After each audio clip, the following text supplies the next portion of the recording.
আইপিএলে টসের বিবাদটা যেন বেড়েই চলেছে। কলকাতা আর মুম্বাইয়ের ম্যাচেও নাকি টসে কিছু একটা হয়েছে, এই কন্ট্রোভার্সি চলছে এবং সোশ্যাল মিডিয়াতে পিকচার ভাইরাল হচ্ছে কলকাতা এবং মুম্বাইয়ের ম্যাচের। তো প্রথমে আইপিএল শুরুতেই আমরা দেখেছিলাম মুম্বাই আর আরসিবির ম্যাচে ফাফ ডু প্লেসি আর হার্দিক পান্ডিয়া যখন টস করছিলেন তখন হার্দিক পান্ডিয়া কয়েনটাকে অনেক দূরে ফেলেছিলেন, আর জগন্নাথ শ্রীনাথ যে ম্যাচ রেফারি ছিলেন তিনি গিয়ে টসের কয়েনটা নাকি চেঞ্জ করে দিয়েছিলেন। এই ভিডিওটা সোশ্যাল মিডিয়াতে দারুণভাবে ভাইরাল হয়েছিল এবং কন্ট্রোভার্সি হয়েছিল টস নিয়ে।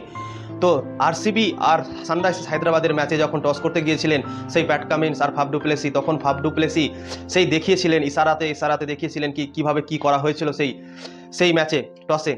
তো সেখান থেকে ভিডিও ভাইরাল হয়। তারপর থেকে বিসিসিআই আদেশ দিয়েছিলেন কি প্রত্যেকটা টসে যেন সেই কয়েনটাকে দেখানো হয় হেড এসেছে বা টেল এসেছে। কিন্তু কলকাতার ম্যাচে সেই ক্যামেরা নিয়ে যাওয়ার আগেই সেই ম্যাচ রেফারি আগাদিকে চলে এসে বলে দিলেন কি হ্যাঁ টসটা মুম্বাই জিতেছে।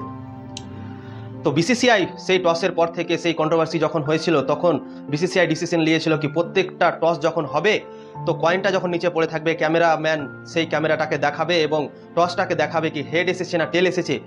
তো কলকাতার ম্যাচে সেটা দেখতে পাওয়া গেল না। কলকাতা ম্যাচের ক্যামেরাটা নিয়ে যাওয়ার আগেই ম্যাচ রেফারি গিয়ে কয়েনটাকে উঠিয়ে বলে দিল কি সেই মুম্বাই ইন্ডিয়ান্স টসে জিতেছে।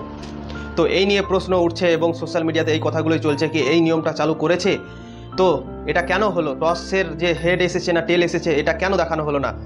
তো এই নিয়ে কথা উঠছে মুম্বাইয়ের মাঠে, সেই মুম্বাই ইন্ডিয়ান্সের ম্যাচে এগুলো হচ্ছে। তো মুম্বাই ইন্ডিয়ান্স টসে জিতেও সেই কাজে লাগাতে পারছে না, তাও তারা ম্যাচ হেরেই চলেছে। কেননা মুম্বাইয়ে যখনই খেলা হচ্ছে এই কন্ট্রোভার্সিটা হচ্ছে, ওয়ানখেড়েতে যখনই খেলা হচ্ছে সেই মুম্বাই ইন্ডিয়ান্সই টসে জিতে যাচ্ছে, একদিনও সে টস হারছে না। মুম্বাই ইন্ডিয়ান্স টস জিতে ফিল্ডিং করছে প্রত্যেকটা ম্যাচে। তো এটা নিয়েই কোশ্চেন উঠছে এবং সোশ্যাল মিডিয়াতে সেই কন্ট্রোভার্সি চলছে সেই হার্দিক পান্ডিয়াকে নিয়ে আর মুম্বাই ইন্ডিয়ান্সকে নিয়ে কি টসের মধ্যে কিছু একটা করছে তারা, এটাই নাকি কথা উঠছে। এটা আমি বলছি না, এটা সোশ্যাল মিডিয়াতে সবার সেই রিয়াকশান আসছে এবং সবাই আলোচনা করছে এই টসের ব্যাপারটা নিয়ে মুম্বাই ইন্ডিয়ান্সের।